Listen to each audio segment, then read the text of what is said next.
Hey, so I'm in a slightly different position for filming today because I need you to see how long these pattern pieces are. I was planning on making this suit. The skirt is designed for a back length of 54 inches or 137 centimetres. And because she's got a lovely sort of chevron effect of the tartan, it's all cut on the bias. So there is actually a seam across here that you can't fully see because she's blended it so well, which means that your yardages are all completely out. There's the line drawing of the pattern piece. Also, it only goes up to a dressmaking size 18. But I was looking at that pattern's length and then I realised I had another one of her patterns. This one. This one hasn't been cut out or assembled yet, so I can't do the display. I'm going to do the other one in a second. But this one has a skirt back length of 1.3 metres or 52 inches. So it is 2 inches shorter. And you can actually see that it doesn't sit on the ground on her. So she must be very, very tall and wearing very, very high heels. Because, well, it's very long on me. And for this video, I've even put on a pair of high heels. Well, what I wear for high heels. They're chunky docks. They are probably about 3 inches tall for the heel. And I'm 5'4", so I'm about 5'7" probably in these. Let's see how long it looks. Remember though, obviously there's no hem has been taken up and no seam allowance for the waistband yet. But even with that fact, they're very long, the pieces, and obviously I want to make it so I can walk in regular height boots and do stuff. So I'm looking for it to be about that much off the ground, probably as a standard height boot.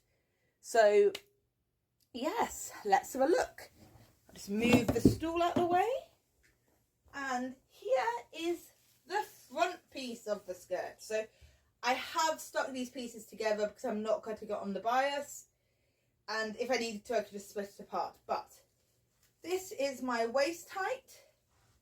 And you can see it is lying on the ground by a fair bit. If I lift it up so that it is just touching the ground, there's my waist sort of height for skirts. It comes up to basically, well, it makes quite a nice bustier sort of dress. Obviously, as I said, there is a 1-inch hem meant to go on the bottom, and this will be tucked in a bit. But we're talking about a good sort of 20 centimetres or 8 inches that needs to come off at least. And as I said, this is the front piece of the skirt.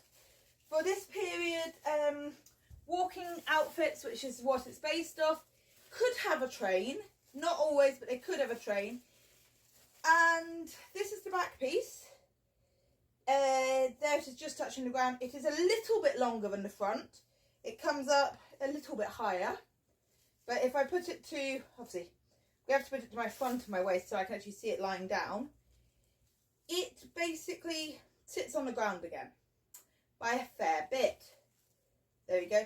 And obviously I would be wearing a bustle as well, but even the bustle that I've got would not be enough to factor in for the amount of thing for this.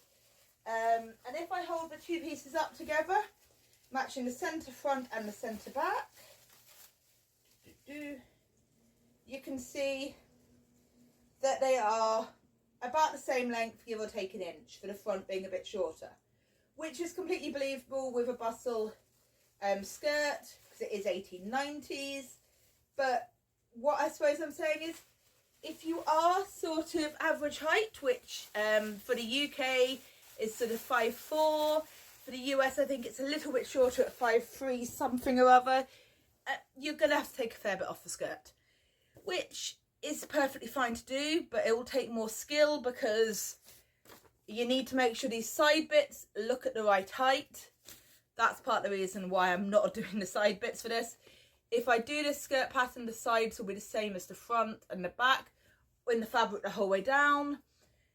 And you're going to need to very much work on your yardages. For this one, it says if you're making it in a size 18, and you've got the sort of what you think of as the wide fabric, you need 3 meters, or if you've got the skinnier fabric, 4.4 meters.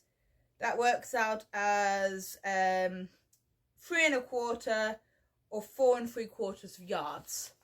This skirt, which is cut on the straight grain, it is 2 inches shorter, and it is all cut in one piece. And you don't have a contrast piece at the side, but it needs still needs a lot of fabric. It needs let me find it in meters. 5.3 meters or 6.3 meters, depending if it's the 150 or 115 wide, and in inches. Oh, sorry, that just gave you that for the size 22. Although actually it is the same for the 18. And if you're making it in yard numbers, you need 5 3/4 or 6 7/8 yards. I doubt that is actually right, because obviously as you make it longer, you make it wider. So if you basically hack a bit off, it won't be as wide. But yeah, neither of these skirts' yardages really will work for actually how much fabric to buy if you're making it shorter and you're not making it on the cross in the one. So it is one I would say you need to buy some play fabric and make a mock-up and test for length, and then keep a count of how much you've used for the mock-up. So if you're going to use a fabric that is a skinnier fabric, make sure that your mock-up fabric is the right width, or you cut it down to the right width as your mock-up fabric's wider, and you work through it that way, because you're going to need to know, because you want to be able to do stuff in these skirts. So yeah, it's the Angela Clayton Designs by McCalls, 7732 and 8231. She does have another pattern that uses a lot of fabric as well. So I'm not certain if it's just that's her style. I use a lot of fabric in most of my things, but generally it's because I do really full skirts and I can see where the fabric goes. And I'm uncertain with this one, when they give the yardages and the meterages, how much of the jacket meterage and the skirt meterage actually come out the same amount, because obviously sometimes when you're cutting a skirt or part of a dress out, you can cut the skirt out and you can cut a bit of a bodice here. So I'm not certain of that, so you'll have to watch back to see how it goes. There is a good chance I'll be doing this jacket and blouse with a modified version of this skirt. I'm not certain. I did want to do this skirt because I liked its waistband, but I realised if I'm wearing it with a corset you won't see the waistband, and also it only goes to a dressmaking size 18. So I do actually need a little bit larger for the jacket and the bust anyway.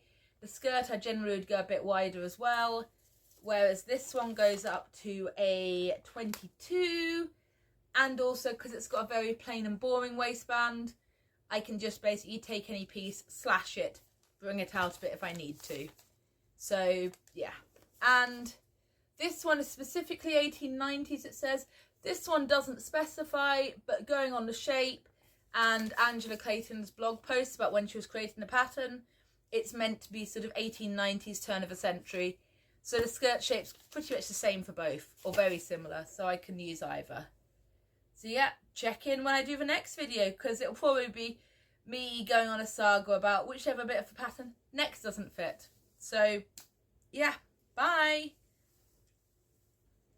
Ooh, pussycats come to help.